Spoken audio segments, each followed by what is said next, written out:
Hello प्यारे बच्चों, मैं प्रवीण और आप देख रहे हो द प्रवीण कोड, जब मैथ के सभी कॉन्सेप्ट को डिकोड करते हैं। तो चलिए बेटा, आज का लेक्चर शुरू करते हैं। देखो बेटा, इससे पहले जो हम कर रहे थे वो पीवाईक्यू सेट कर रहे थे, पर आज हम क्या करते हैं, इस वाली वीडियो में जो टोटल बेसिक है, पूरा जो बेसिक है, बेसिक के जितने भी फॉर्मूले सबको कवर करने वाले हैं। तो देखिए, जैसा कि मैंने थंबनेल पे लगा रखा है, class 10th math all formula the Praveen code, ये जो चैनल का नाम है। जितने भी फॉर्मूला बनेंगे, जितने भी फॉर्मूला आपके मैथ के अंदर है, सारे फॉर्मूलों को लेके आए हैं। पहले से लेकर लास्ट तक पूरा डिटेल में बेसिक को पढ़ेंगे। तो देखिए, सबसे पहले हम क्या पढ़ने वाले हैं। तो सबसे पहले जो हमारा रहने वाला है, देखो वो रहता है संख्या पद्धति। संख्या पद्धति का मतलब होता है नंबर सिस्टम। मेरी बात को बहुत ध्यान से सुनते रहना। नंबर सिस्टम की बात आती है, नंबर सिस्टम में सबसे पहले आता है वास्तविक संख्या। वास्तविक संख्या मतलब रियल नंबर, जैसा कि आपको आपके सिलेबस में दिखाया गया है। रियल नंबर जो है आपका पहला चैप्टर भी है, वास्तविक संख्या। अब रियल नंबर क्या होता है? रियल नंबर जो है बेटा दो प्रकार का होता है। कितने टाइप से बना होता है? दो टाइप से। कौन कौन सा? एक तो होता है परमेय संख्या और एक होता है अपरमेय संख्या।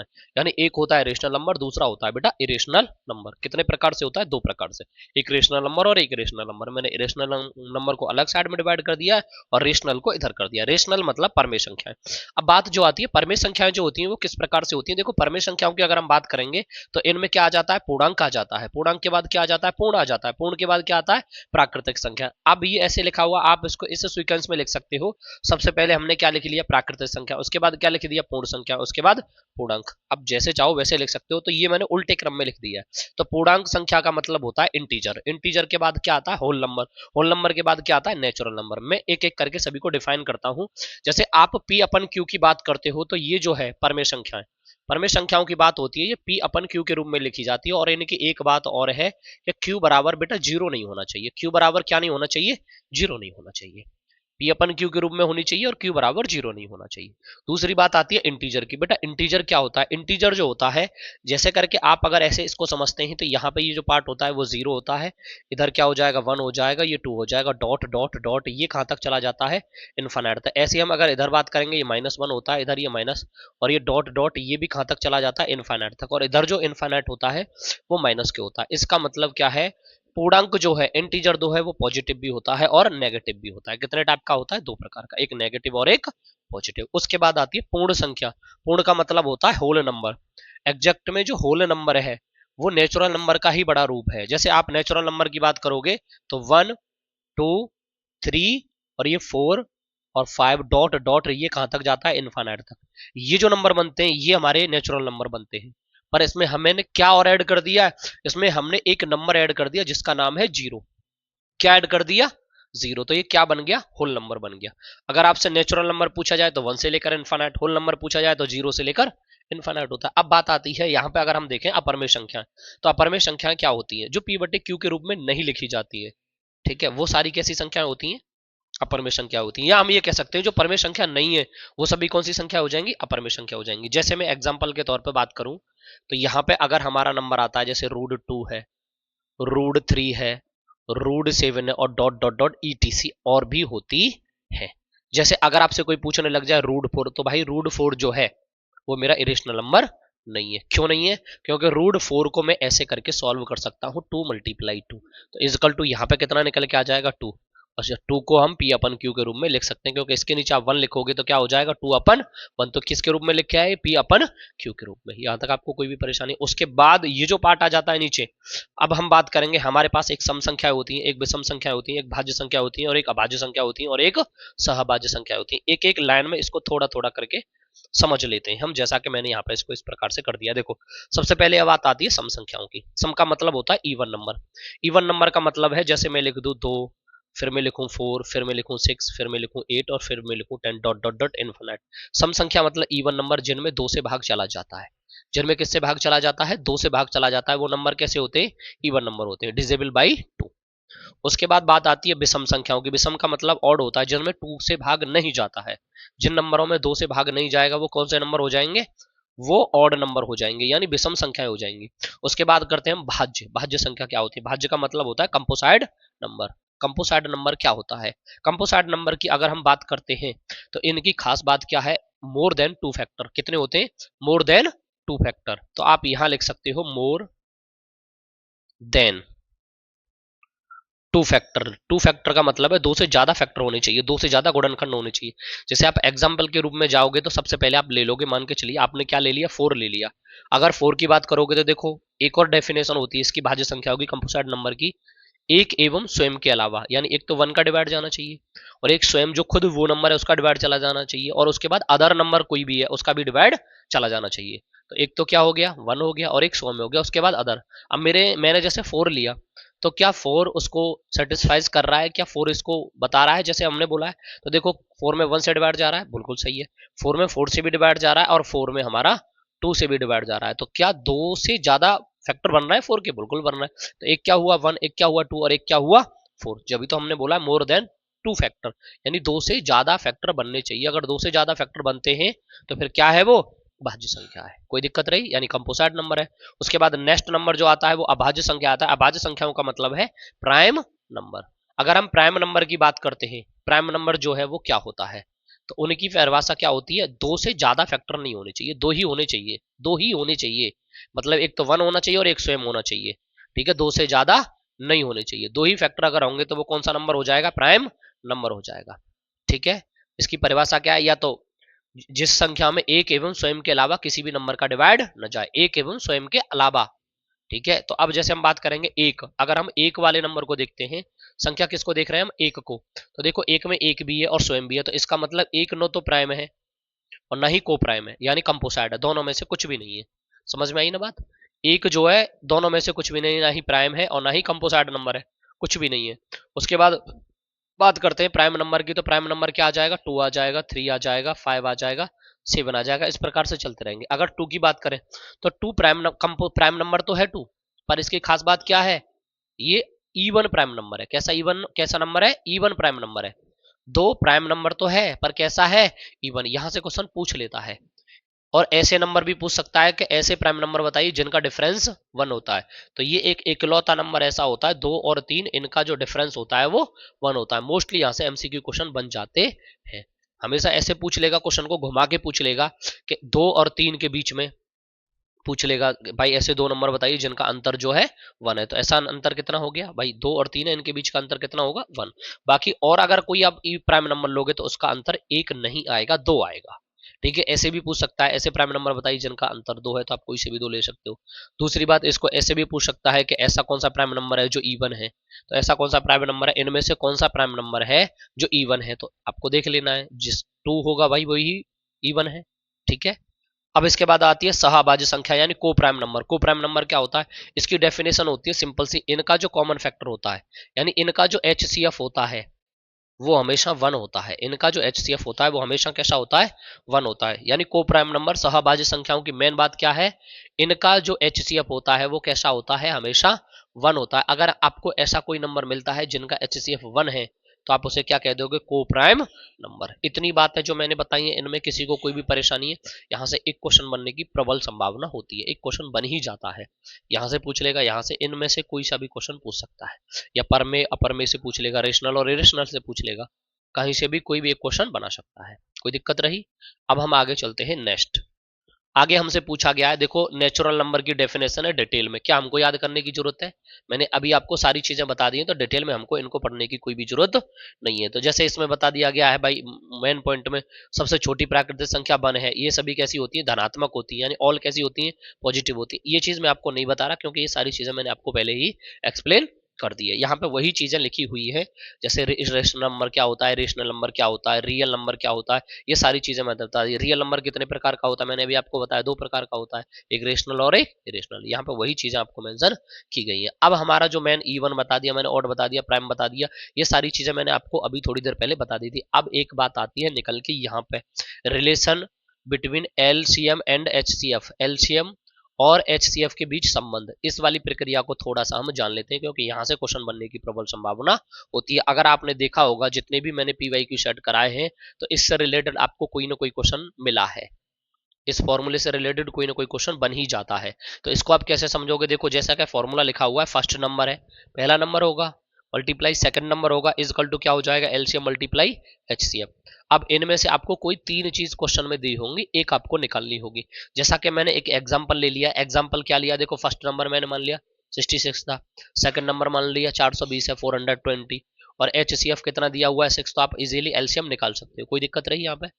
अब आपसे एक और चीज पूछ सकता है, आपको 2 नंबर दे देगा भाई, मान के चलो एक नंबर दे दिया आपको 66, दूसरा नंबर दे दिया 420, और यहाँ से आपसे क्या पूछ सकता है, यहाँ से आपसे पूछ लेगा भाई इसका एलसीएम बताइए, भाई इसका एचसीएफ बताइए, ऐसे क्वेश्चन पूछता है। इससे हार्ड कोई क्वेश्चन बनता नहीं है। तो इस फॉर्मूले से रिलेटेड और इससे रिलेटेड एक क्वेश्चन आने की प्रबल संभावना पेपर में रहती है, कोई दिक्कत है। अब इसके बाद चलते हैं हम नेक्स्ट। नेक्स्ट जो टॉपिक है हमारा, टॉपिक नंबर है 2, पोनोनोमियल। पोनोनोमियल मतलब बहुपद। बहुपद होता क्या है सबसे पहले मैं समझा देता हूं थोड़ा थोड़ा करके। जैसे यहाँ पर डेफिनेशन लिखी हुई है, इसमें क्या बोला गया है, बहुपद एक बीजीय व्यंजक होता है। बहुत अच्छी बात है, एक बीजीय व्यंजक होता है जिसमें चर, स्थिरांक और चरों की घात शामिल होती है, जहां चर की घात हमेशा एक पूर्ण संख्या होती है। देखो आपसे कोई भी पूछे कि पोनोनोमियल क्या होता है, पोनोनोमियल की मेन बात क्या है, वो आपको 3 पॉइंट याद रख लें। इनकी जो पावर है वो पूर्ण गुणज होती है। पूर्ण गुणज मतलब हम ये कह सकते हैं हमेशा नेचुरल नंबर में होगी, यानी 1 2 3 4 ऐसे होगी, अपन में नहीं हो सकती, फ्रैक्शन के रूप में नहीं हो सकती। पोनोनोमियल की जो पावर है वो कभी भी फ्रैक्शन के रूप में नहीं होगी, वो नेचुरल या होल नंबर के रूप में होगी। समझ में आई है ना बात, कोई दिक्कत तो नहीं है। अब जैसे देखो यहाँ पे एग्जाम्पल दिया हुआ है, मैंने एक एग्जाम्पल भी लिखा है, तो देखो जैसे क्या है 2x प्लस के 3, या एक्स स्क्र माइनस के 5x प्लस के 6, या x 4x की पावर 3 माइनस के x प्लस के 7। पर जैसे यहाँ पे लिखा हुआ है ये 1 अपन x, ऐसे नहीं हो सकता, ये रूट x ऐसे नहीं हो सकता। इस प्रकार से जो जो भी नंबर होंगे वो क्या है, वो पोनोनोमियल नहीं होंगे। पोनोनोमियल समझ में आ गया। हमेशा ध्यान रखना है जो वेरिएबल पार्ट होता है, कौन सा पार्ट, जो वेरिएबल पार्ट होता है उसकी पावर जो है कभी भी फ्रैक्शन के रूप में नहीं हो सकती। अगर उसकी पावर फ्रैक्शन के रूप में है, उस पर रूट लगा हुआ है, ठीक है, और उसका होल स्क्वायर कुछ नहीं हो रहा है, तो वो कभी भी पोनोनोमियल नहीं होगा। समझ में आई है ना बात। जैसे मैं आपको एक एग्जांपल और देके बताऊं, जैसे मैंने यहाँ पे लिख दिया 2x का स्क्वायर और प्लस के मैंने क्या लिख दिया 1/x, और प्लस के क्या लिख दिया 3। तो देखो ये जो है ये क्या है, ये पूर्ण गुणज नहीं है, परफेक्ट नहीं है ये, तो इसका मतलब ये भी क्या हो जाएगा, ये पोनोनोमियल नहीं होगा। बात समझ में आई है। उसके बाद चलते हैं, देखो यहाँ पे क्या लिख रहा है, टर्म एंड डिग्री। तो टर्म का मतलब होता है बेटा पद। टर्म का मतलब क्या होता है, पद। जैसे यहाँ पे लिखा गया 2x का स्क्वायर प्लस के 3x माइनस के 5, द टर्म आर 2x का स्क्वायर। देखो ये कितने टर्म में बटा हुआ है, मैं आपको अलग अलग बता देता हूँ। पहला टर्म क्या हो जाएगा 2x का स्क्वायर, दूसरा टर्म क्या हो जाएगा 3x, और तीसरा टर्म क्या हो जाएगा माइनस के 5। अगर आपसे इसमें वेरिएबल पार्ट पूछा जाए तो वेरिएबल क्या हो जाएगा, यहाँ पे x हो जाएगा।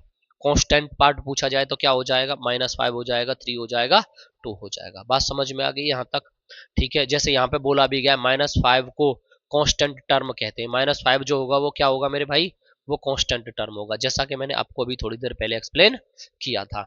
अब इसके बाद आती है पोनोनोमियल में वेरिएबल की सबसे बड़ी घात को डिग्री कहते हैं। देखो पोनोनोमियल है, वेरिएबल क्या होता है, वेरिएबल जो होता है वो x होता है या y होगा या z होगा, ये क्या होते हैं, वेरिएबल पार्ट होते हैं। इसकी पावर जो सबसे ज्यादा होगी वहां से तो हम पावर बताते हैं, ठीक है। अब घात के आधार पर हमने इनका डिवाइजेशन किया है, किसके पावर के आधार पर डिवाइजेशन किया है, तो कितने टाइप में बांटा है, 1 2 3 पार्ट में बांटा है। यहाँ बोला गया based on a natural of term, पद के आधार पर, पद के आधार पर हमने पोनोनोमियल को डिवाइड किया है। पद के आधार पर पोनोनोमियल को किस प्रकार से डिवाइड किया मैं आपको थोड़ा थोड़ा समझाता हूँ।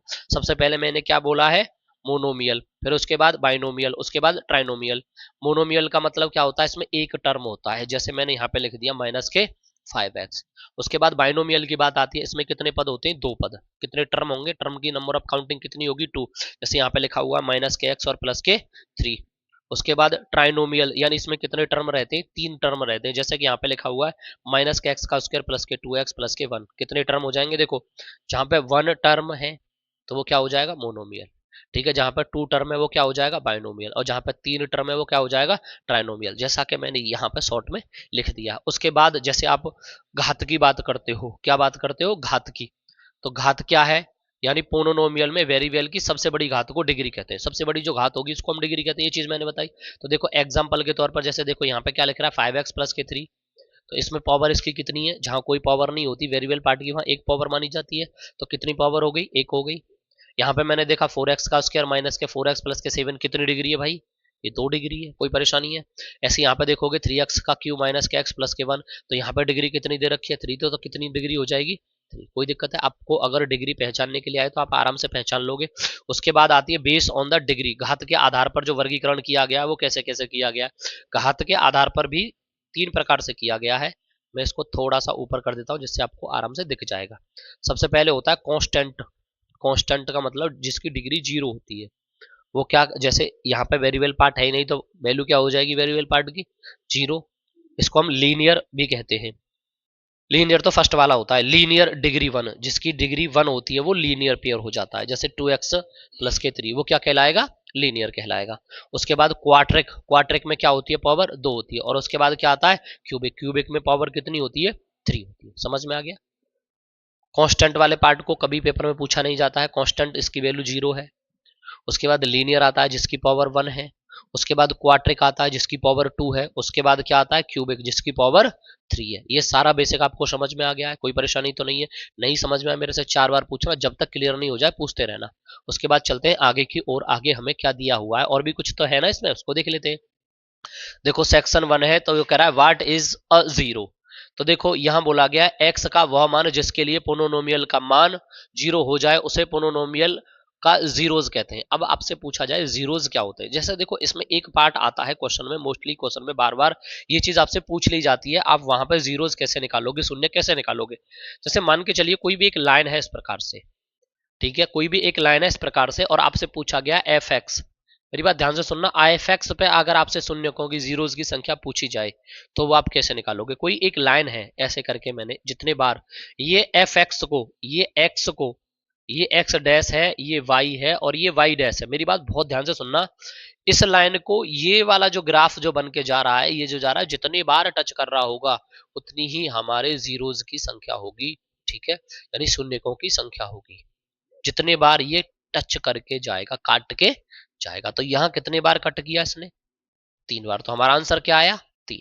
अगर ये क्वेश्चन में ऐसे बोल देता, ऐसे अगर मान के चलो ये ऐसे हो जाता तो 1 और 1 तो जितने बार टच करे। जब एफ एक्स पूछे, अगर ये आपसे एफ वाई पूछने लग जाए तो एफ वाई के लिए आप क्या करोगे, तो फिर आपको क्या करना होगा, मान के चलो ये है तो ये y की बात कर रहा है, हमसे क्या पूछा गया, एफ वाई, तो कितना हो जाएगा 1, कितना हो जाएगा 2, कितना हो जाएगा 3। तो फिर हम y वाले पार्ट को देखेंगे। बात समझ में आ गई है, कोई दिक्कत तो नहीं है। यहाँ से 1 नंबर का क्वेश्चन बनने की प्रबल संभावना होती है और हर सेट में लगभग पूछा भी जा रहा है। उसके बाद मोस्ट इंपोर्टेंट पार्ट, देखो ये सेक्शन जो दे रखा है, सेक्शन 3 वाला, ये मैं आपको समझा देता हूँ।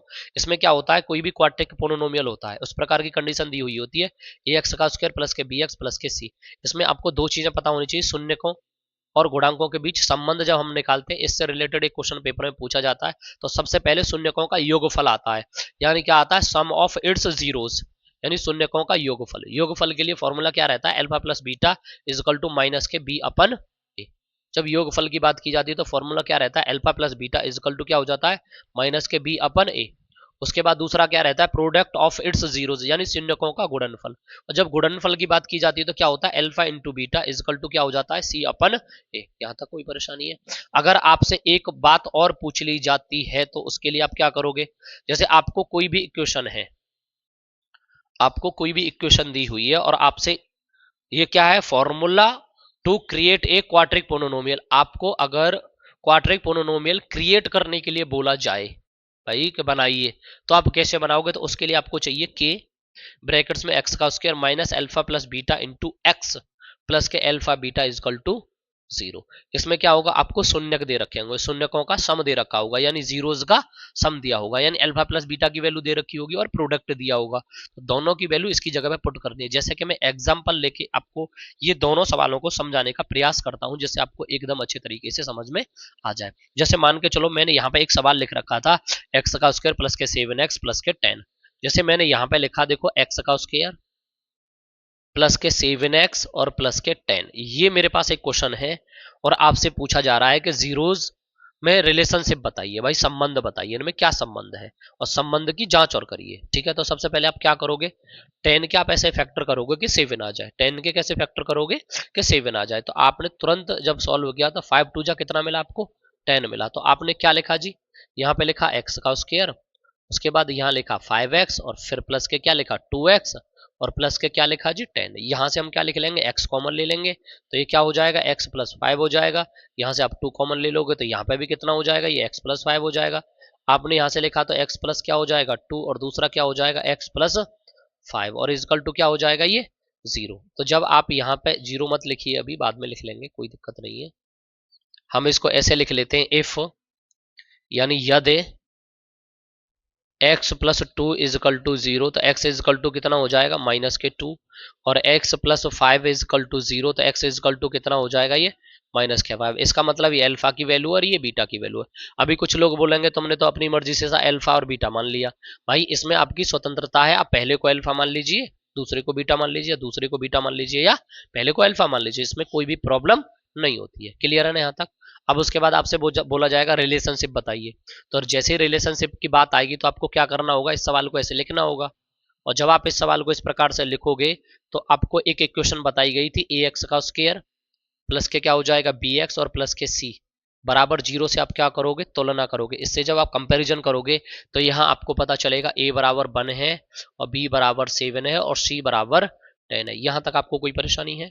तो आप इनकी कंपैरिजन कर लोगे। तो फिर आपको क्या करना है, जांच करनी है, वेरीफाई करना है। और जब वेरीफाई करना होगा तो आप क्या वेरीफाई करोगे, आप ये वेरीफाई करोगे अल्फा प्लस बीटा बराबर माइनस के बी अपन ए, क्या ये दोनों बातें बराबर सिद्ध होती है या नहीं। अभी मैंने अल्फा की वैल्यू निकाली थी, कितनी थी मेरे भाई, माइनस के 2, प्लस बीटा, बीटा की वैल्यू निकाली थी, कितनी थी, माइनस के 5, इजकल टू बी की वैल्यू कितनी है मेरे भाई 7 का है कि माइनस के ए की वैल्यू कितनी है 1। और जब मैंने इन दोनों वैल्यूओं को प्रॉपरली ऐड किया तो इधर कितना आया माइनस के 7 इजकल टू माइनस के 7। क्या ये दोनों वैल्यू एकदम बराबर है, एकदम इक्वल है? यस। तो हमें इस चीज की तो पुष्टि हो गई कि अल्फा प्लस बीटा बराबर हमारा माइनस के बी अपने इस सवाल के लिए एकदम प्रॉपर सही हो जाता है। उसके बाद हमसे क्या बोला जा रहा है, दूसरा भी तो हमें निकाल के बताना होगा। अल्फा इंटू बीटा बराबर क्या होता है सी अपने, मेरे भाई अल्फा की वैल्यू कितनी थी माइनस के 2, बीटा की वैल्यू कितनी थी माइनस के 5, इजकल टू क्या हो जाएगा सी की वैल्यू कितनी है 10, ए की वैल्यू कितनी है 1। इन दोनों का मल्टीप्लाई करोगे 10 बराबर क्या आ जाएगा 10 आ जाएगा। क्या यहाँ तक आपको कोई परेशानी हुई? इस अगर इस तरीके से सवाल पूछा जाता तो आप ऐसे निकाल सकते हो। दूसरा वाला फॉर्मूला जो था अभी मैंने जो बनाया था ये वाला, अगर आपको इसके लिए पूछा जाए तो यहाँ पे आपको अल्फा प्लस बीटा की वैल्यू देगा ऑलरेडी, अल्फा इंटू बीटा की वैल्यू देगा ऑलरेडी। आपको सिर्फ क्या करना है, इसकी जगह पे उठा के लगा देना है, आपका आंसर आ जाएगा। कोई प्रॉब्लम है यहाँ तक? चलिए नेक्स्ट स्टेप की ओर हम चलते हैं। नेक्स्ट स्टेप हमारा क्या रहता है, अब आ जाता है हमारा चैप्टर नंबर 3। और चैप्टर नंबर 3 में जैसा कि आपको ऊपर दिखाई दे रहा है, क्या है चैप्टर नंबर 3 का नाम, pair of linear equation in two variable, यानी दो चर वाले रैखिक समीकरण युग्म। दो चर वाले क्या है ये, रैखिक समीकरण युग्म है। तो इनमें हमें कुछ ही फॉर्मूले याद करने होते हैं, बहुत ज्यादा हमें चीजों को नहीं पढ़ना होता है। इसमें एग्जैक्ट में हमारे पास कितने मेथड होते हैं, 3 मेथड होते हैं। ठीक है, जैसे कोई भी एक इक्वेशन दी होती है, इस प्रकार से हमें दो इक्वेशन गिवन होती हैं, a1x प्लस के b1y प्लस के c1 इजकल टू 0। दूसरी जो हमें इक्वेशन मिलेगी वो मिलेगी a2x प्लस के b2y प्लस के c2 इजकल टू 0। इस प्रकार से इस वाले चैप्टर में इक्वेशन मिलेंगी। अब इनकी जगह पे हम कोई भी वैल्यू बना सकते हैं। अब आपको इनमें देखो कितने मेथड होते हैं, सेक्शन 2 में मेथड जो है आपको कितने मेथड बताए गए हैं, 3 मेथड बताए गए हैं। एक ग्राफिकल मेथड है जिसे हम बोलते हैं आलेखीय विधि, एक होता है सब्स्टिट्यूशन मेथड जिसे बोलते हैं हम प्रतिस्थापन विधि, उसके बाद होता है एलिमिनेशन मेथड जिसे बोलते हैं हम विलोपन विधि। ये वाला मेथड जो अब हमारे सिलेबस में नहीं है। अब हमारे सिलेबस में प्रतिस्थापन विधि और विलोपन विधि यानी सब्स्टिट्यूशन मेथड और एलिमिनेशन मेथड, यही दोनों मेथड हैं। आपको क्वेश्चन में कभी भी ये नहीं कहेगा आप इस वाले मेथड से क्वेश्चन को करिए, आपको कोई सा भी सॉल्यूशन करने के लिए बोला जाएगा। आपको बस सवाल सॉल्व करना है, किसी भी मेथड से आप कर सकते हो। इसमें आपके पास कोई भी बाउंडेशन नहीं होती है कि नहीं जी आपको इस वाले मेथड से करना, ऐसा कुछ भी नहीं होता है। क्लियर एकदम? अब हमें जैसे यहां तक तो कोई दिक्कत नहीं है। अगर आपसे ये पूछा जाए ग्राफिकल मेथड समरी, आलेखी विधि का जो समरी होती है, यहां से एक क्वेश्चन पूछ लिया जाता है। कभी कभार टिक मार्का में यहां से एक क्वेश्चन पूछ लिया जाता है। और वो क्वेश्चन किस प्रकार से पूछा जाता है, जैसे कि अगर आपसे पूछा जाए a1 अपन a2 बराबर नहीं है b1 अपन b2, यानी a1 अपन a2 बराबर नहीं है b1 अपन b2, तो आप इसे क्या कहेंगे, इंटरसेक्टिंग लाइन कहेंगी, प्रतिच्छेदी रेखाएं होंगी। ये कैसी रेखाएं होंगी, प्रतिच्छेदी रेखाएं होंगी। पर हमें यहां से पूछा जाता है तो हमारा क्या होगा, वन सॉल्यूशन यानी एक हल होगा। क्या होगा, एक हल होगा। ठीक है, और इसे हम ऐसे भी बोलते हैं एक अद्वितीय हल होगा। ठीक है, ऐसे भी इसे हम बोल सकते हैं। उसके बाद जब आपसे बोला जाए a1 upon a2 is equal to b1 upon b2 is equal to c1 upon c2, जब ऐसी कंडीशन आ जाए तो आप क्या कहोगे, अनेक हल है, यानी अनेक हल का मतलब है मैनी सॉल्यूशन। आप कौन सा वर्ड बोलोगे, मैनी सॉल्यूशन। मैनी सॉल्यूशन मतलब बहुत सारे हल है इसके। और जब आपसे ऐसी कंडीशन बन जाए a1 upon a2 is equal to b1 upon b2 is equal to नहीं है C1 अपन C2। तो लाइन कैसी होंगी, पैरेलल लाइन होती है, यानी समांतर रेखाएं होती हैं। तो वहां कहते हैं नो सॉल्यूशन, यानी कोई हल नहीं होगा। तब इसी कंडीशन में हम क्या कह देंगे, भाई इसका कोई भी हल नहीं होगा, हम इसका हल फाइंड नहीं कर सकते। कब नहीं कर सकते, पहली दो इक्वेशन बराबर है पर तीसरी वाली इक्वेशन बराबर नहीं है। यहां से कभी कभार एक क्वेश्चन टिक मार्का में पूछ लिया जाता है। इसके बाद चलते हैं भाई हम नेक्स्ट टॉपिक की और चैप्टर हो जाएगा, चैप्टर नंबर कौन सा है मेरे भाई, 4। और चैप्टर नंबर 4 का नाम क्या है, क्वाड्रेटिक इक्वेशन, यानी द्विघात समीकरण। कौन सा है, द्विघात समीकरण। जैसा कि यहाँ पे दिया हुआ है, देखो वही सारी चीजें हैं। यहाँ पे हमें एक चीज बहुत अच्छे से समझनी है, ए एक्स का स्क्वायर प्लस के B x plus C is equal to 0। क्या दे रखा है, ए एक्स का स्क्वायर प्लस के बी एक्स प्लस के सी इजकल टू 0। ये इस प्रकार की इक्वेशन दी होगी। इसमें भी आपको कितने मेथड हैं, 2। कितने मेथड हैं, 2। पहला कौन सा है, बाई फैक्टराइजेशन मेथड यानी गुणनखंड विधि, और दूसरा कौन सा है, क्वाड्रेटिक फॉर्मूला, जिसे हम कहते हैं श्रीधराचार्य फॉर्मूला, जिसे हम द्विघात सूत्र भी कहते हैं। द्विघात सूत्र क्या होता है, ये आप बहुत अच्छे तरीके से जानते हो। x बराबर होता है माइनस के b प्लस माइनस रूट में बी स्क्वायर माइनस के 4ac अपन 2a। अगर आपसे पूछा जाए जहां b स्क्वायर माइनस के 4ac इजकल टू d को हम क्या कहते हैं, विभक्त कर कहते हैं। क्या कहते हैं, विभक्त कर। आपने मोस्टली देखा होगा हम d बराबर कोई ना कोई वैल्यू निकालते रहते हैं। अब जैसे देखिए यहाँ पे हमें ये जो कंडीशन दे रखी है 3 4, ये कंडीशन थोड़ा सा याद करना बहुत ज्यादा जरूरी भी होता है। जैसे कि यहाँ पे दिया हुआ है आपको, क्या दिया हुआ है, d इजकल टू 0। क्या दिया हुआ है, d इजकल टू 0। जब भी आ जाएगा तो आप क्या कहेंगे, इक्वल एंड रियल होंगे, यानी मूल बराबर तथा वास्तविक होते हैं। कैसे होते हैं, बराबर तथा वास्तविक होते हैं। जब आपको बोला जा रहा है कि 0 से बड़ा है d, तो क्या कहलाएंगे, तो आपको दो अलग अलग और वास्तविक होंगे। मतलब क्या है, रियल भी रियल होंगे क्या, भाई यहां बोला जा रहा है दो अलग अलग तथा वास्तविक मूल होंगे, यानी रियल भी होंगे और डिफरेंट भी होंगे। उसका मतलब है अगर d से बड़ा है 0, d से बड़ा है 0, तो आप क्या कहोगे, इमेजिनरी होंगे या काल्पनिक मूल होंगे। काल्पनिक मूल का मतलब क्या है, नॉन रियल रूट्स होंगे। कोई दिक्कत रही, ये तीनों पार्ट आपको याद रख लेने हैं। आप इससे करके देखिए, जब आपको इससे सवाल का आंसर नहीं आ रहा है तो आप ये वाला मेथड लगा सकते हो जो यहाँ पे आपको दिया हुआ है। दोनों में से आप किसी मेथड को यूज कर सकते हो। अब आ जाता है आपका चैप्टर नंबर कौन सा है भैया, 5। यहां से प्रबल संभावना रहती है क्वेश्चन बनने की। देखो इसका नाम है अर्थमेटिक प्रोग्रेशन, यानी एपी इसको बोला जाता है समांतर श्रेणी। समांतर श्रेणी में एग्जैक्ट में है क्या, देखो एक इस प्रकार से दिया होता है, व्यापक जो रूप होता है इसका वो ए प्लस डी और a plus 2d a plus 3d। चलो हमें इससे कोई मतलब नहीं है, ये तो बहुत बाद की बात है भैया। ठीक है, अब हमें करना क्या है, nth टर्म ऑफ एपी, nवां पद। हमें कौन सा पद निकालना है, nवां पद। तो देखो ऐसे जब nवां पद पूछा जाएगा तो इसके लिए जो फॉर्मूला होता है वो ये होता है, an बराबर a plus n minus 1 into D. जब आपसे एल का मान पूछा जाए तो एल बराबर होता है a plus N minus 1 into D. TN भी वही चीज है, a plus N minus 1 into D. अब देखो इसमें हमने बहुत सारी चीजें छोड़ दी हैं, मैं आपको एक एक करके समझा देता हूं। जैसे एपी जो बनेगी वो इस प्रकार से बनेगी, पहला टर्म हो गया मान के चलो a1, दूसरा हो गया a2, फिर हो गया a3, फिर हो गया a4, और डॉट डॉट डॉट डॉट ये कहां तक जाएगा हमें नहीं पता कहां तक जाता है। ठीक है, आपसे बोला जाएगा, आपको ये फॉर्मूला दे दिया गया, आपसे पूछा है भाई डी कैसे निकलेगा, तो डी निकालने के लिए आपको क्या करना पड़ेगा, a2 माइनस के a1। जब आपसे डी निकालने के लिए बोला जाए तो क्या करोगे, a2 माइनस के a1। आपसे पूछा जाए nth term from the end, यानी अंत से एनवा पद पूछा जाए, अंत से एनवा पद। आपसे बोल दिया जाए अंत से 12वां पद, लास्ट से 12 टर्म, तो आपको सीधा एक फॉर्मूला लगा देना, L minus N minus 1 into D, तो आपका nthवां टर्म निकल आएगा। कौन सा फॉर्मूला लगाना है, L minus N minus 1 into D, ये आपका लास्ट टर्म पूछे अंत से उसके लिए है। उसके बाद आपको ईपी का एन पदों का योग पूछे, सम पूछे, तो उसके लिए एक फॉर्मूला तो ये होता है, एस एन बराबर N upon to 2a plus N minus 1 into D, ये फॉर्मूला लगा सकते हो। दूसरा एस एन बराबर N upon to A plus L, L भी हो सकता है और ए एन भी हो सकता है।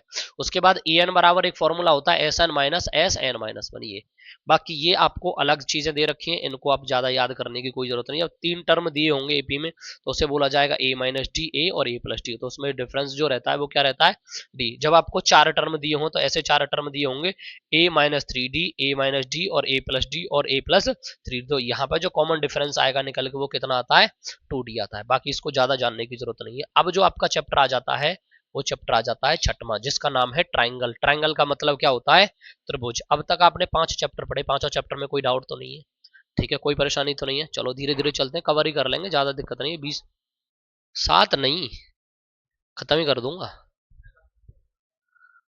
चलो कोई दिक्कत नहीं, आप कह रहे हो तो और इसको मैं पूरी पीडीएफ को भेज दूंगा, एक बार इसको घर पे जाके रिवाइज और कर लेना। ये मेन है, ये जिसने अच्छे से याद कर लिया भाई साहब क्वेश्चनों को तो फाड़ के आएगा। यही तो फॉर्मूले लगेंगे, कोई नए फॉर्मूले थोड़े ही है, ठीक है। तो देखो इसमें क्या बोला गया है, यहां से हम देखते हैं सबसे पहले प्रॉपर्टीज ऑफ द ट्राइंगल, त्रिभुज के गुण।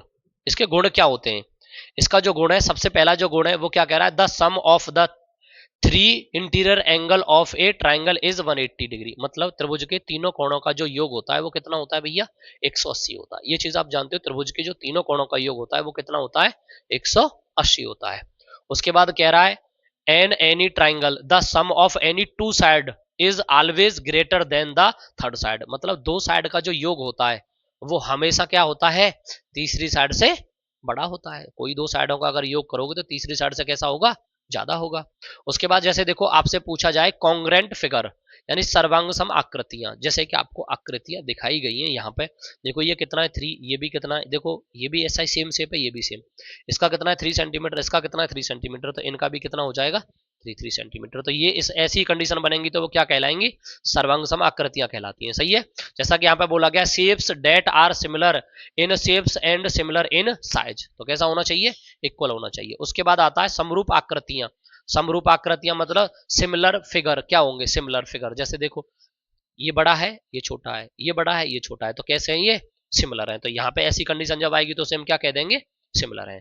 जैसे थोड़ा सा और इसको अगर आप देखोगे, यहाँ पे नीचे 2 पॉइंट आपको दिए हुए हैं, सभी सर्वांग सम आकृतियां कैसी होती हैं, समरूप होती हैं।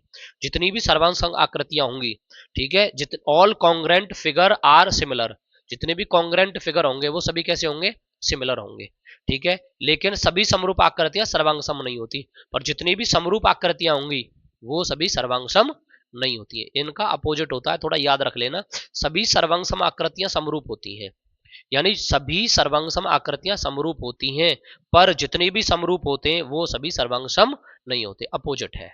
इसके बाद चलते हैं नेक्स्ट, आगे क्या दिया गया है इसी में देख लेते हैं। तो आपको बोला गया है ट्राइंगल सिमिलरिटी, मतलब ट्राइंगल हमारा सिमिलर है तो उसकी क्या कंडीशन होती है, वो एक एक करके कंडीशन है, हम तीनों कंडीशन पर नजर डाल देते हैं। सबसे पहले देखो क्या कह रहा है, कंडीशंस फॉर सिमिलर ट्राइंगल, 2 त्रिभुज समरूप कब होते हैं, कोई 2 त्रिभुज हैं अगर वो सिमिलर हैं यानी समरूप है तो कब होंगे, तो ये वाली जो कंडीशन दे रखी है, पहली कंडीशन और कंडीशन नंबर 2। जैसे एक ट्राइंगल है ए बी सी, दूसरा ट्राइंगल है क्यू पी आर, तो कंडीशन नंबर फर्स्ट, पहली कंडीशन पे क्या होगा, जब यहाँ कह रहा है एंगल ए एंगल पी के बराबर होगा, एंगल बी एंगल क्यू के बराबर होगा और एंगल सी एंगल आर के बराबर होगा, यानी सभी एंगल एक दूसरे के बराबर अगर हो जाते हैं तो हमारा क्या हो जाएगा, ट्राइंगल जो है ये सिमिलर हो जाएगा। पहली कंडीशन तो ये होनी चाहिए। दूसरी कंडीशन क्या होती है, दूसरी कंडीशन क्या होनी चाहिए, दूसरी कंडीशन ये है if corresponding side are in the same ratio, मतलब इनका जो करस्पॉन्डिंग साइड है उनका रेशियो कैसा होना चाहिए, इक्वल होना चाहिए। मैं समझाता हूं, जैसे देखो क्या है ए बी, अपन क्या हो जाएगा पी क्यू, देखो ये क्या है ए बी और अपन क्या हो जाएगा पी क्यू, ये क्या है बी सी, अपन क्या हो जाएगा पी आर, ये क्या है ए सी और अपन क्या हो जाएगा क्यू आर, जैसा कि वहां पे लिखा हुआ भी है। अब हमने क्या लिख दिया, देखो A B upon P Q वही लिख रहा है, B C upon Q R वही लिख रहा है और ए सी अपन पी आर वही लिख रहा है। इस प्रकार से अगर होंगी तो भी कैसा हो जाएगा, सिमिलर हो जाएगा, समरूप हो जाएगा। ये 2 कंडीशन अगर बनती हैं, या तो ये बने या ये बने, तो भी हमारा ट्राइंगल कैसा होता है, समरूप होता है, कोई परेशानी है। उसके बाद आपसे क्या बोला गया, समरूपता के लिए कसौटियां, इसके लिए क्या कसौटियां होती हैं, ठीक है, क्या कसौटियां होती है उसको देखते हैं। जैसे एक ट्राइंगल ये है ए बी सी, दूसरा क्या है क्यू पी आर, तो जैसा यहाँ एंगल एंगल एंगल, जब इसमें तीनों एंगल बराबर हैं तो ये ट्राइंगल कैसा हो गया, देखो ए बी सी ट्राइंगल यानी समरूप ट्राइंगल क्या हो जाएगा पी क्यू आर, कब हो गया, क्योंकि इसमें एंगल एंगल एंगल लगा है, ठीक है। ये क्यों बराबर है? क्योंकि इसमें साइड साइड साइड बराबर है। जैसे देखो ये और ये और ये और ये और ये साइड बराबर है, तो इसमें क्या लग गया? साइड साइड लग गया। ठीक है। अगर आपसे बोला जाए ये क्या है? साइड, ये क्या है? एंगल, और ये क्या है? साइड। देखो साइड बराबर है और एक एंगल बराबर है, तो इसमें कौन सा लग गया? साइड एंगल साइड लग गया। देखो एंगल एंगल एंगल भी लग सकता है, साइड साइड साइड भी लग सकता है, और साइड एंगल साइड भी लग सकता है। अलग अलग कंडीशन होती है, मैंने एक दो कंडीशन को एक्सप्लेन कर दिया है। अब ये जो थ्योरम आ जाती है, ये बीपीटी थ्योरम है। बीपीटी थ्योरम का मतलब है जो आपकी थेल्स थ्योरम है। जब भी आप थेल्स थ्योरम को सॉल्व करोगे, इससे रिलेटेड जो क्वेश्चन पूछे जाते हैं थेल्स थ्योरम से मोस्टली पूछ लिए जाते हैं। तो थेल्स थ्योरम के लिए आप क्या करोगे? जैसा कि यहाँ पे आपको फिगर में दिखाया गया है।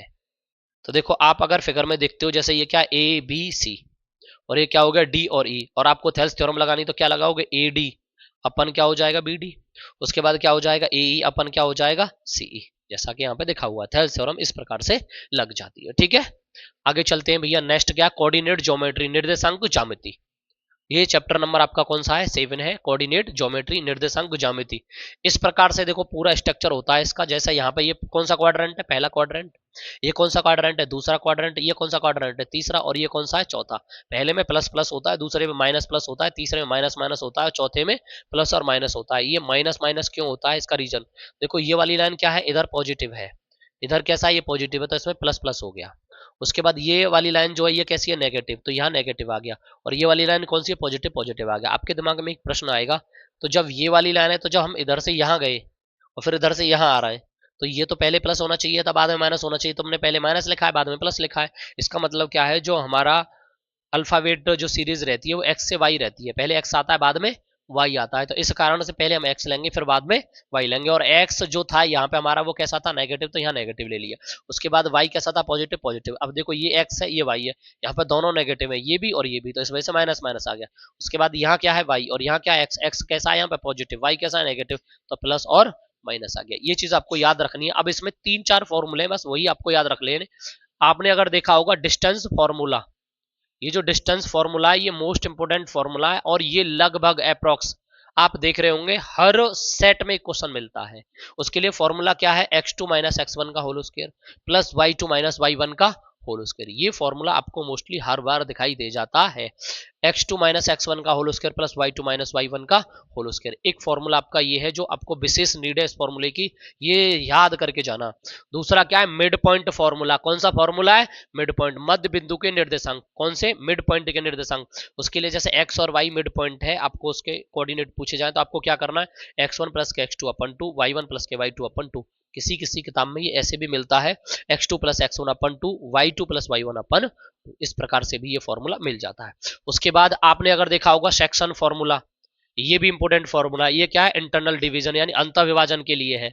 अंतर विभाजन, और एक होता है एक्सटर्नल विभाजन, इसको बोलते हैं बाह्य विभाजन। तो ये क्या होगा? x, y दो कोऑर्डिनेट हमको पूछे गए होंगे, ये निकालने होंगे।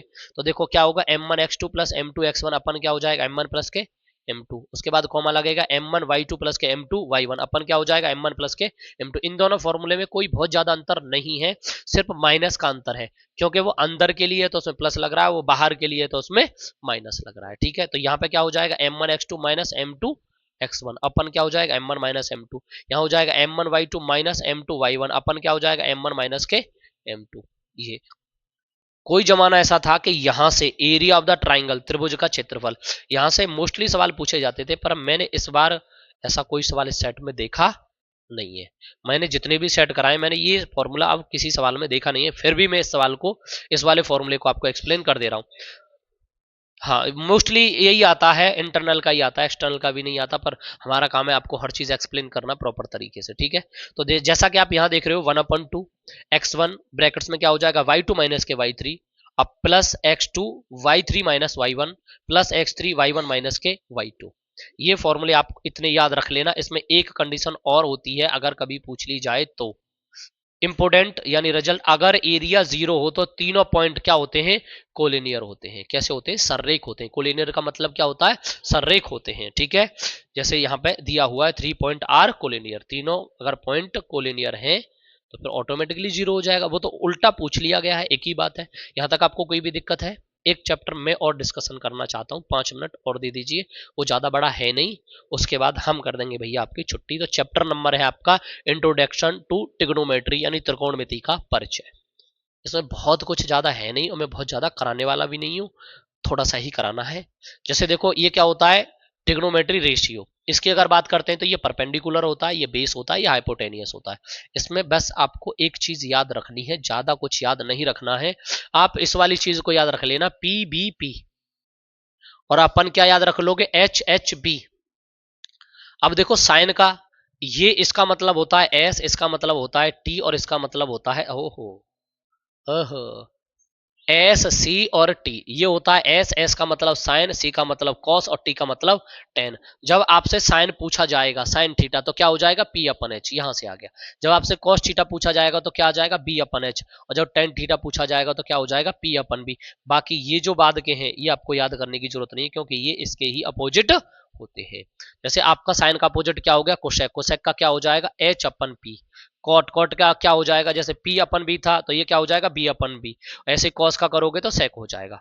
ठीक है, आप अगर इसे ऐसे याद नहीं करना चाहते तो ऐसे भी याद रख सकते हो, लाल और कक्का, पर मैं सबसे ज्यादा अच्छा समझता हूं P B P upon H H B. P for क्या होता है, पाकिस्तान, और बी फॉर क्या होता है, भूखा, पी फॉर क्या होता है, प्यासा, और एच फॉर हिंदुस्तान, और एच फॉर और बी फॉर भरा। तो मुझे ये ज्यादा बेटर लगता है। और उसके बाद आती है आपकी टेबल, जो मोस्ट इंपोर्टेंट पार्ट है दिस चैप्टर का। तो हमें क्या करना है, यहाँ पे 0 डिग्री होता है, यहाँ 30 डिग्री, 45 डिग्री, 60 डिग्री और 90 डिग्री। यहाँ पे क्या होता है, साइन की वैल्यू निकालनी होती है। साइन 0 की वैल्यू 0, साइन 30 की 1/2, साइन 45 की 1/√2, और साइन 60 की √3/2, साइन 90 की 1। इस प्रकार से आपको ये पूरी टेबल प्रॉपरली तैयार कर लेनी है। जब आप ये टेबल प्रॉपर तरीके से तैयार कर लोगे तो आपको इस चैप्टर को पढ़ने में कोई भी दिक्कत नहीं आने वाली है। देखिए चैप्टर नंबर जो हमारा होगा अब ये 10 होगा। इसमें हमें क्या बोला गया, इसका नाम है सर्किल यानी वृत्त।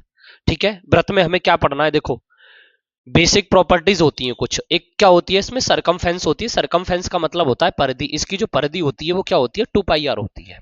इसकी जो परिधि होती है सरकमफेरेंस, वो क्या होती है, 2πr होती है। दूसरा होता है एरिया ऑफ क्षेत्रफल, यानी एरिया का मतलब क्या है, क्षेत्रफल। क्षेत्रफल क्या होता है, πr स्क्वायर। उसके बाद बात आती है डायोमीटर की। डायोमीटर क्या होता है, डी। इसका मतलब ये बोला गया लॉन्गेस्ट कॉर्ड, मतलब जो सबसे बड़ी जो जीवा है वो किसके बराबर होती है, व्यास के बराबर होती है। जैसे मान के चलो ये जो सर्किल है, ये हमने एक सर्किल बनाया इस प्रकार से, ये सर्किल है, ये जो है ये एक जीवा है। पर इस जीवा की बात क्या है, देखो ये भी एक जीवा है, ये भी एक जीवा है, ये भी एक जीवा है, ये सभी क्या है, जीवा मतलब कॉर्ड है। पर इसमें ये वाली जो जीवा है, ये जो कॉर्ड है ये डी के बराबर है। डी मतलब डायोमीटर के बराबर है। ये बात आपको समझ में आई है। उसके बाद यहां बोला गया स्पर्श रेखाओं की संख्या।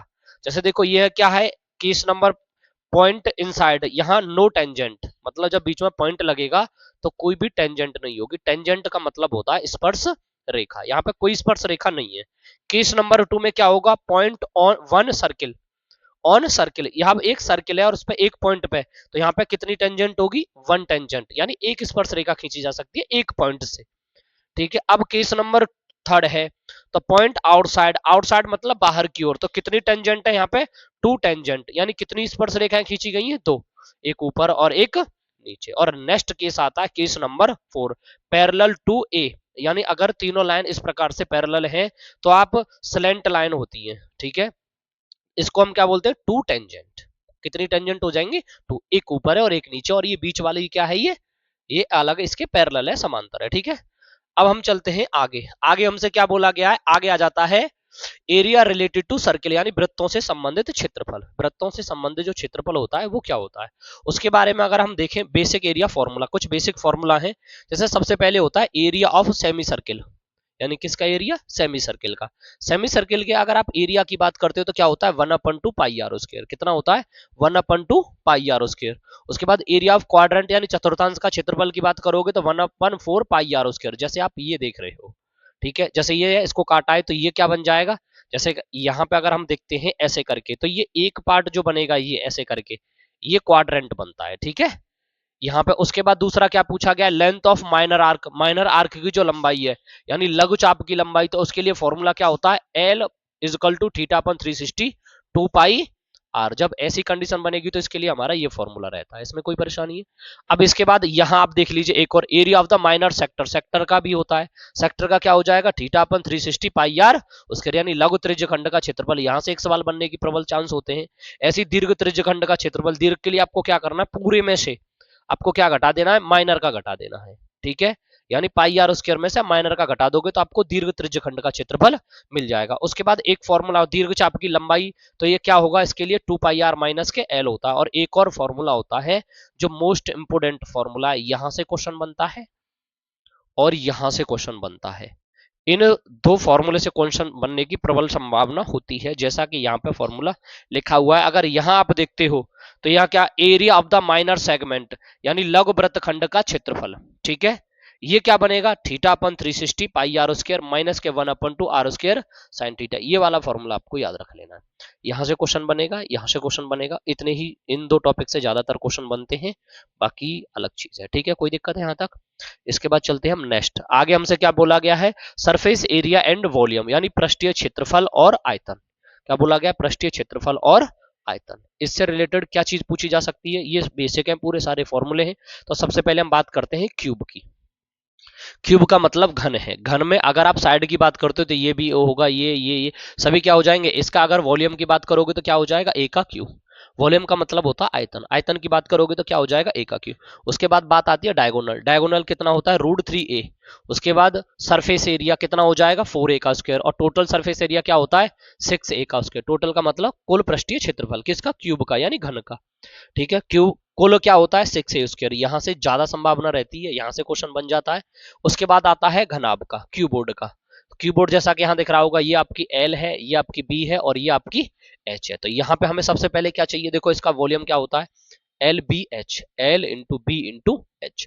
उसके बाद टोटल सरफेस एरिया क्या होता है, 2LB plus B H plus के HL। उसके बाद क्या होता है, मतलब सरफेस एरिया ऑफ 4 वॉल्स, चारों दीवारों के क्षेत्रफल की अगर बात करें, कमरे का निकालना होता है, तब क्या लगता है, 2L plus B into H. उसके बाद डायगोनल की बात करें, क्या हो जाएगा, रोड में L का स्क्वायर प्लस बी का स्क्वायर प्लस एच का स्क्वायर। ये फॉर्मूले आपको सारे याद रखने होंगे। उसके बाद आ जाते हैं हम सिलेंडर। सिलेंडर का मतलब होता है बेलन। बेलन का वॉल्यूम क्या होता है, वॉल्यूम का मतलब होता है आयतन। आयतन क्या हो जाएगा, पाई आर स्क्वायर एच। आयतन क्या होता है, पाई आर स्क्वायर एच। उसका कर्व सरफेस एरिया क्या होता है, 2 pi r h. Curve surface area क्या होगा, 2 pi r h. Total surface area यानी कुल पृष्ठीय क्षेत्रफल या संपूर्ण पृष्ठीय क्षेत्रफल क्या हो जाएगा, 2 पाई आर और ब्रैकेट्स में क्या हो जाएगा, एच प्लस आर। कोई दिक्कत है। उसके बाद एक और आता है होलो सिलेंडर, यानी खोखला बेलन जो होता है, उसका भी फॉर्मूला होता है। खोखले का मतलब है एक बेलन, जैसे मान के चलो कोई पाइप है, उसके अंदर एक पाइप लगा दिया। ठीक है, जैसे मान के चलो मेरे पास मार्कर है, जैसे ये पेन है, इस पेन के अंदर एक और मैं कोई चीज डाल दूं तो वो खोखला जो कुछ बचा हुआ भाग होगा उसके लिए, जैसे कि यहाँ पे इमेज में दिखाया गया है। तो इसका क्या होता है वॉल्यूम, वॉल्यूम क्या होता है, पाई आर का स्क्वायर माइनस आर का स्क्वायर इंटू एच। उसके बाद कर्व सरफेस एरिया क्या होता है, 2 पाई और ब्रैकेट्स में एच प्लस आर और ब्रैकेट्स बंद, और क्या हो जाएगा, आर प्लस आर और इंटू एच। ठीक है, एक बार मैं दोबारा से बता देता हूँ। कर्व सरफेस एरिया इसमें क्या होता है, 2 पाई एच भी लिख सकते हो और ब्रैकेट्स में क्या हो जाएगा, आर प्लस आर, यानी small are plus capital R या कैपिटल आर प्लस के स्मॉल आर। कोई दिक्कत है। इसके बाद चलते हैं नेक्स्ट फॉर्मूले की ओर। नेक्स्ट फॉर्मूला क्या है, यहाँ आ गया फॉर्मूला नंबर कौन सा है भैया, तुम्हारा कौन का। कौन मतलब शंकु। तो सबसे पहले देखो शंकु की ये जो होती है, ये स्लैंट हाइट होती है एल। ये जो होती है ये हाइट होती है यानी ऊंचाई, और ये जो होती है त्रिज्या होती है। ठीक है, क्या होती है, रेडियस। तो इसमें क्या होती है, स्लैंट हाइट तिर्यक ऊंचाई के लिए फॉर्मूला क्या होता है, एल बराबर रूट में एच का स्क्वायर प्लस आर का स्क्वायर। उसके बाद वॉल्यूम की अगर बात करें, वॉल्यूम का मतलब आयतन, 1/3 पाई आर स्क्वायर एच होता है। कर्व सरफेस एरिया की बात करें तो क्या होता है, पाई आर एल होता है। कर्व सरफेस एरिया क्या होता है, पाई आर एल होता है। उसके बाद टोटल सरफेस एरिया बात करें तो क्या होगा, पाई आर और ब्रैकेट्स में क्या हो जाएगा, एल प्लस आर। इसके बाद बात आती है भाई स्फीयर की। स्फीयर का मतलब क्या होता है, गोला, जैसा कि यहाँ पे आपको गोला दिखाया गया है। ठीक है, ये भी गोला ही एक तरीके से। तो ये क्या है, स्फीयर। इसका क्या होता है वॉल्यूम, क्या हो जाएगा, 4/3 पाई आर क्यू। तो इसका जो गोले का जो आयतन होता है 4/3 पाई आर क्यू होता है। इसका सरफेस एरिया बात करो या total surface area, curve surface area, इन का क्या होता है 4 पाई आर उसके। अब यहाँ आता है अर्धगोला। अर्ध यहाँ पे ये पूरा बना हुआ दिखाई दे रहा होगा, आप इसको ऐसे करके मान सकते हो। ये नीचे वाला जो पार्ट है ये आपका अर्धगोला बन गया इस प्रकार से। ठीक है, और इसे हम बोलेंगे हेमीस्फीयर। ठीक है, जब भाई पूरे का 4/3 हो रहा था तो आधे का तो आधा ही हो जाएगा, तो वॉल्यूम क्या हो जाएगा, 2/3 पाई आर क्यूब। अब इसका कर्व सरफेस एरिया क्या होता है, 2 पाई आर स्क्वायर। और टोटल सरफेस एरिया क्या होता है 3 पाई आर स्क्वायर। उसमें इस वजह से नहीं लिखा गया था गोले में, क्योंकि टोटल बात कर लो, कर्व बात कर लो, दोनों का इक्वली होता है, बराबर ही होता है। यहाँ पे दोनों का अलग अलग होता है। हाफ में जो कर्व सरफेस एरिया होगा वो 2 पाई आर स्क्वायर हो जाएगा, और टोटल सरफेस एरिया होगा वो 3 पाई आर स्क्वायर हो जाता है। कोई दिक्कत है? इसके बाद चलते हैं हम नेक्स्ट आगे की ओर। आगे हमसे पूछा गया स्टैटिक्स मतलब सांख्यिकी। सांख्यिकी में कुछ मेन इंपोर्टेंट फॉर्मूले हैं, उनको हम देख लेते हैं। जैसा कि यहाँ पे बोला गया मीन, मीन का मतलब होता है माध्य। एक होता है डायरेक्ट मेथड जिसे हम बोलते हैं प्रत्यक्ष विधि, और इसके लिए फॉर्मूला होता है mean is equal to sigma F x upon sigma F. ठीक है। उसके बाद क्या होता है कल्पित माध्य विधि होती है, अज्यूम्ड मीन मेथड। इसके लिए क्या हो जाएगा mean is equal to A plus sigma F D upon sigma F. एक ये फॉर्मूला होता है, या तो आप इस वाले मेथड से कर लो या इस वाले से। दूसरा होता है चरण विचलन विधि यानी स्टेप डेविएशन मेथड। उसके लिए क्या होता है mean is equal to A plus sigma F you upon sigma F into H. एक फॉर्मूला ये होता है। ये 3 मेथड होते हैं मीन निकालने के लिए। हमारे पास 3 फॉर्मूले हैं। क्वेश्चन में कभी ये तो कहता नहीं है कौन सा मेथड करना है, आप जोन सा मेथड आपको सूटेबल लगे, अच्छा लगे, आप उस हिसाब से सवाल को कर सकते हो। ठीक है, कोई प्रॉब्लम तो नहीं यहाँ तक, तो आप उसी के अकॉर्डिंग सवाल को सॉल्व आराम से इजीली कर सकते हो। तो आपको इन तीनों फॉर्मूलों को याद कर लेना है, और इनके जितने भी क्वेश्चन थे वो मैंने सारे आपको करा दिए हैं, और अभी हम दोबारा से इस टाइप के क्वेश्चन और करा देंगे। ठीक है। यहाँ इसके बाद बोला गया है मॉड। मॉड का मतलब होता है बहुलक। यहां से आपने हर सेट में एक क्वेश्चन देखा ही होगा, 1 नंबर में हर सेट में आता है, सॉल्व करने के लिए आ जाता है, और सीधा सीधा डायरेक्ट भी पूछ लेता है। तो जैसा क्वेश्चन है आप उस हिसाब से क्वेश्चन को कर सकते हो। तो देखो मॉड बराबर क्या हो जाएगा एल प्लस, क्या हो जाएगा L plus F one minus F zero, F one minus F zero अपन क्या हो जाएगा 2f1 माइनस के f0 और माइनस के f2, और ब्रैकेट्स क्लोज और इनटू क्या हो जाएगा मेरे भाई h। कोई परेशानी है यहाँ तक? ये फॉर्मूला आप याद रख लेना। इसमें l कब निकलता है, f1 कब निकलता है, f0 कब निकलता है, f2 कब निकलता है, h कब निकलता है, ये सारी चीजें मैंने आपको बहुत अच्छे तरीके से बताई थी। पर मैं आपको एक बात याद करा देता हूँ बहुत अच्छे तरीके से। l कैसे निकलेगा, lower limit of model class, जो लोअर लिमिट होती है मॉडल क्लास की उससे तो निकलेगा l। उसके बाद जो आपको फ्रीक्वेंसी दे रखी है, जो f वाला पार्ट दे रखा है, उसमें जो सबसे बड़ा नंबर होगा, f वाले पार्ट में जो सबसे बड़ा नंबर होगा वो आपको मिलेगा f1। ठीक है। जैसे मान के चलो एग्जांपल के तौर पर मैंने यहां लिखा 3 4 8 9 2 6, तो इसमें सबसे बड़ा नंबर कौन सा है मेरे भाई 9 है, तो ये किसकी वैल्यू हो जाएगी f1 की। इससे पहला वाला क्या हो जाएगा f0, इससे बाद वाला क्या हो जाएगा f2। इस प्रकार से वैल्यू आपको निकालनी होती है। ठीक है। और उसके बाद h क्या होता है, जो आपको फ्रीक्वेंसी दी होती है। ठीक है। उसमें आप ये देखोगे कि उनका अंतराल कितना है, उनमें डिफरेंस कितने का है, वो आपका h हो जाता है। क्लियर है? अब चलते हैं आगे मीडियन। मीडियन से भी एक क्वेश्चन पूछ लिया जाता है। मीडियन का मतलब होता है माध्यिका। तो माध्यिका के लिए फॉर्मूला क्या है, मीडियन बराबर n प्लस 1 अपन 2 nth टर्म।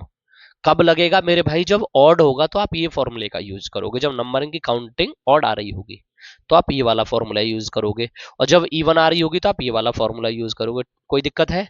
उसके बाद ग्रुप डाटा के लिए मीडियन तो क्या होगा एल प्लस एन अपन 2 माइनस सी एफ अपन एफ इंटू एच। सेम वही तरीका है जैसे मैंने वहां बताया था, ये आप पूरा याद कर लोगे। और इसमें एक फॉर्मूला और होता है, वो क्या होता है, वो होता है मोड बराबर।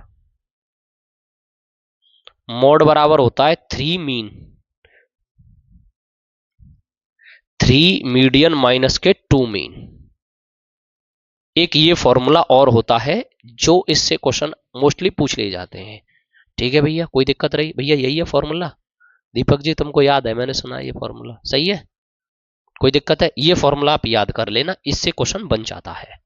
ठीक है। इसके बाद लास्ट चैप्टर रह गया है आपका, और इसका नाम है प्रोबेबिलिटी। इसमें आपको बहुत ज्यादा याद नहीं करना है, आपको एक चीज याद रखनी है। देखो इसकी जो वैल्यू होती है, इसकी जो रेंज होती है, वो 0 से तो बड़ी होनी चाहिए या बराबर होनी चाहिए। पीई का मतलब प्रोबेबिलिटी जो है 0 से बड़ी हो सकती है, 0 के बराबर हो सकती है, 1 के बराबर हो सकती है, 1 से छोटी हो सकती है, पर 1 से बड़ी नहीं हो सकती। ऐसे यहाँ पे 0 से छोटी नहीं हो सकती। ठीक है। पीई 0 यानी इम्पॉसिबल इवेंट, मतलब असंभव घटना। उसके बाद P1 यानी श्योर इवेंट यानी निश्चित घटना। ठीक है। यही 2-3 बातें होती हैं। एक फॉर्मूला होता है PE डैश, बार का मतलब है इसके ऊपर, मतलब ये नहीं वाली घटना है, इक्वल टू 1 माइनस PE, इसका मतलब ये होने वाली घटना है। यही होता है, और इससे ज्यादा इसमें कुछ भी होता नहीं है। ये आपका पूरा बेसिक था जो मैंने एक एक करके आपको पूरा डिटेल में एक्सप्लेन कर दिया है। इससे ज्यादा इसमें कुछ है नहीं। अब सिर्फ आपके क्या रहते हैं क्वेश्चन, उनकी प्रैक्टिस में रेगुलर करा ही रहा हूँ, आज करा देता हूँ। आज मैं क्या